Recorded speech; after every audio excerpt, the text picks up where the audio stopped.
All right, so still taking a look at the collation of results for the Imo State governorship election. But what we just saw had to do with, after some controversy about Form E640G, wherein the EO, the collation process, as at the time it was altered. We understand that, what we just saw there, after the results were altered by the officer after having handed copies to the party agents. And so the returning officer, Mr. Francis Otunta, did then say, as a result of that, the Ward 9, I think it's for Jake Bama, stands cancelled. They had to deduct those votes from where they had been previously entered. So each political party, he read out how many votes they had lost. So they're trying to do that deduction such that they all will, reconcile the figures and then moving forward, guys. What a scene we just saw. Well, what a scene it is. You can say that again, because for me, this is historical and this is unprecedented, because right there in the glee and in the eyes of everybody just across the world, anyone who is watching this just saw that this process can be made better. If the process is being subverted, it's in line with the next officer, the next senior officer, to look at this process and say no. And point the finger and said that, no, these guys, you have done something that is unlawful. It is an electoral offense, and handed them over straight to the police. That is just quick, and then further investigations will be carried out on this to identify where all of this is coming out. You cannot take out the hands of maybe some politicians in this, but I like this, because this should be a reflection of how the process should go. If in other places, for instance, up north, this has happened, and it got to the arrow's position, why didn't the returning officer in that case seek what happened, and then goes ahead and declare that no, there was no election in this place. As a result, we're going to cancel it. As a result of that, we're going to declare it as inconclusive. I think this is a classical example of how the electoral INEC, the electoral process, and INEC at the state, at the national level, should act such that the confidence that the people have in them will be reposed. There's no other way to say it. This man, the VC of Michael Okpara University, is going to go down in the history of this country as a man who stood for the truth. Even though it's not over. Even though it's not over. Yes, even though it's not over. And for now, he has clearly displayed that we should not accept things that are wrong in our system. I think, for me, the interesting thing, Mr. V, is that on the one hand, is the man displayed courage. Secondly, he knew the process. Police take over right there. He didn't arrogate to himself the power to arrest. He gave the power to the man who was sitting, next to him on the same table. But another thing that's instructive to me is the sacrifice made by the voters. 4,000, a little more than 4,500 of which are now counseled and would definitely already have been deducted from the... Well, generally under the Electoral Act, there are processes and procedures for cancellation of votes. Those votes, you will see one cancelled at the State Collation Center. They had been cancelled previously. What was wrong was that after the cancellation, the officer who had just been taken away conjured up another result. In other words, he altered the results that were obtained at that local government level. And thereby, in a way, committed an offense, although it's subject to investigation under Section 123, Subsection 4 of the Electoral Act. If at any level you publish or issue a result that you know is false, or which is at variance with the certificate of return, you've committed an offense, and upon conviction, you're liable to be sentenced to 3 years in prison. if that offense is compounded by conspiracy and bribery, you may have an additional punishment. There will be accomplices. Yes, because there will be accomplices. The question now is, what was the motive? So the investigation will yield the motive. You know, the thing about this is, much as yes, we'll get more reactions concerning that particular scenario as it has turned out, but you know, the returning officer is not somebody that can be intimidated with figures. Because he's got a pedigree in figures. He's a member of the National Mathematics Society, and so it's such that he knows his And he's also a member of the Nigeria's National Association of Mathematics of Nigeria. They're two different bodies.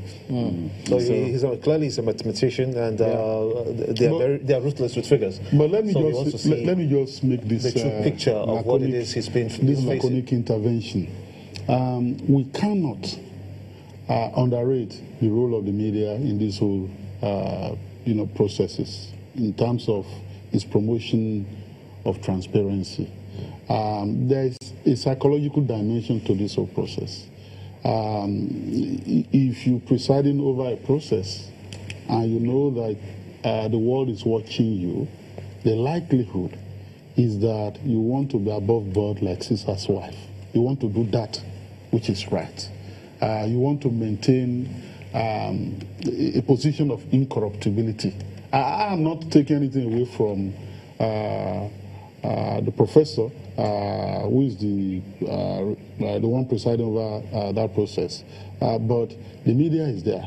The possibility is that this professor, for example, knows that Channel Television is beaming this process live. And that in itself encourages people to sit up. The person that was led away, the second person, was also a professor. Yeah. And that's instructive. So if a professor allegedly, it's not proven yet, will indulge in the manipulation of figures and marks, what will he not do in the university in terms of alteration of scores of students? So these are manifestations of the decay of society because it's so elementary and it is so stupid, if you ask me, because at the local government level, you circulated the results. The party agents, they had the result in their hands. And so you came in a very shifty and fidgety manner. You claim that you forgot it in your car. I mean, and then you are compelled to then bring it. So the collation of results continuing in Imo, and there are several other states which will go through the same thing. You can imagine what people had to wait for. Kano, for instance, who has 44 local government areas to do that. They don't have up to 30 here. But Jiti, I'm just wondering, do you think the point has been copiously made, even without us saying much, but people see what's going on, such that next time out, we should be talking about electronic voting? Exactly. Perhaps this spectacle that we see and is being watched all over the world perhaps establishes two things or serves two purposes. First, yes, it underscores that this process is transparent in a way. All the steps that have been taken in the full glare of not only the party agents, the security officials, the INEC officials that are there, but also the full glare of the Nigerian public and the international public. So to that extent, you can say it serves the purpose of transparency. However, all that we're witnessing now clearly underscores the fact that this process going forward is not sustainable. Look, Channel Television perhaps will have reverted to its ordinary and usual programming and close its verdict studio if this election had been conducted in a very brisk, manageable and not laborious manner. But this is so lethargic and cumbersome and time-wasting. For a country like Nigeria, I think that this signpost our way of doing things indeed is a metaphor for what ails Nigeria. We think that we have an eternity to get things right. We're not in a hurry. So we want to form a government. That government couldn't be formed in 6 months. So we're conducting an election, and we're almost sacrificing a month from the point from when the election ought to have held the first time. And now, look at the cost. You know, the purpose of election is not to unfold or orchestrate a situation like this where there's a national suspense. It is to ensure that government is renewed in a business-like fashion so that the business of development can go on, right? And so when you then have this elaborate process, this manual process, because it's manual and analog, and you're going through all this, it's so tiring. And unfortunately, it's also very costly. It's tiring, but costly. How much more if you have runoff? Good. And so you now have inconclusive elections in all over the places and so on and so forth. So why should elections be inconclusive? I know that the Electoral Act provides a window for election to be declared inconclusive if the margin of victory between the two leading candidates, exceeds the number of registered voters, so that it will impact on the overall result of the election. So you can render it conclusive and go on. But I'm saying that if there's predictability, if the process is smooth and prosaic and is digital in such a way that it will eliminate the possibility of cancellation of votes. Because it's either you are going to use the digital process in a way that is acceptable or you are not going to use it. So it will eliminate, multiple thumb printing of overvoting. You can't overvote a digital process. They'll tell you that the agents are not complaining. This thing is the electoral industry in Nigeria. Is too costly for the Nigerian people. You said the electoral industry? I'm using my words advisedly. It's even implicated the civil society. You see, groups who are election monitors now, it's a big issue. Is it also you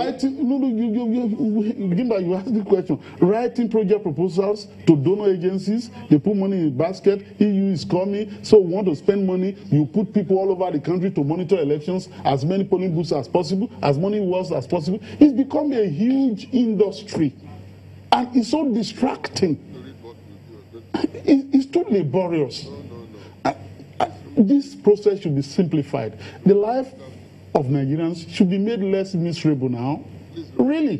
But does it really give room for pitfalls? But for politicians who are in the game of power, who want power ascendancy or retention of power, usually for primitive accumulation goals and objectives, they may not bother. They may have all the time for this. They may even build war chests and private armies in anticipation of the next election. Some of them are already talking about 2023 when they will contest. And the process is so flawed and it's not so result oriented that we should be bothered about that. I'm using this platform, this esteemed platform, to call on Nigerians to rethink this whole process in a non-partisan manner. So that in 4 years won't be this spectacle. Those who are watching us from overseas will think that, I imagine some American married to Nigerians. I say, so honey, you mean you still in this election in your country? You say, yes, we're still counting. And now the new dates for the run elections have not even been fixed yet. Yeah. This is not right for Nigerian people. We must imbibe, and I've used this example. Yes, there was a time in this country when we were so basic in terms of transportation that we were riding donkeys and horses and all that. People are going to Saudi Arabia in this country for the Hajj using the Trans-Saharan trade route, to get there 3 years, 4 years before they return. Some of them will die in the process. Some of them will settle along the way. I'm telling you, and become, that will be their new habitat, right? They will not even be able to come back. But now we have planes. They were using. Why are we not insisting that that's what we're going to use? Let's embrace. We should not be anti-modernity. I don't think is it that we are not willing to embrace technology for this process, because I mean some measure of technology is being used in getting the figures, but it's the entire process, you know, that is being talked about here. Well, fears have also been expressed about the vulnerability of the digital system as well. Those fears are not genuine, and I must say that fears are part of human life and existence. There's fear in everything. We just had quite an unfortunate mishap, you know, in Ethiopia, you know, an Ethiopian airliner now, and some people may not want to fly, you know, even in Nigeria. So fear is part of human life, but you see, we can't allow our lives to be governed by fear. We can't allow fear to disallow us from embracing that which is modern, which is creative, which is good for our people. We can allow that. So, yes, fears will be entertained, but it is our responsibility as human beings to look at the fears. When you are embarking on a project, you talk about the scenarios, the risk factors. That won't disturb you, but that will make you to prepare to be able to surmount those risks and challenges when you get to that point. Because we're human beings who have a right to think. However, in my view, what's responsible for this oddity and anomaly, and that's what I'm calling it, is a combination of factors.